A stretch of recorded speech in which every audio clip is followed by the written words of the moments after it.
আসসালামু আলাইকুম রহমতুল্লাহ। গাইস, আরেকটা ইন্টারেস্টিং ব্যাপার দেখা গেল। আহ, এই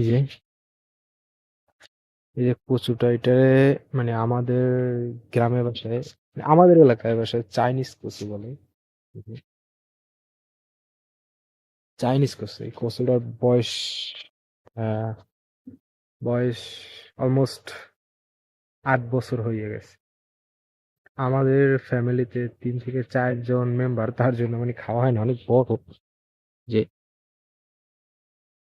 অনেক মোটাও। এই যে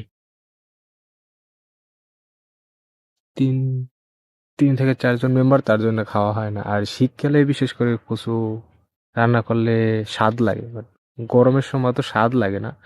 আর যাদের অ্যালার্জি আছে, তারা মানে কচু খাইলে চুলকায় বেশিরভাগ। আর বিক্রি করা হয় নাই, বিক্রি করার কথা হয়েছিল, বাট বিক্রি করি নাই। 8 বছর হয়েছে কচুটার বয়স। আর ওই সাইডে আছে আরো একটা না দুইটা আছে। এই যে,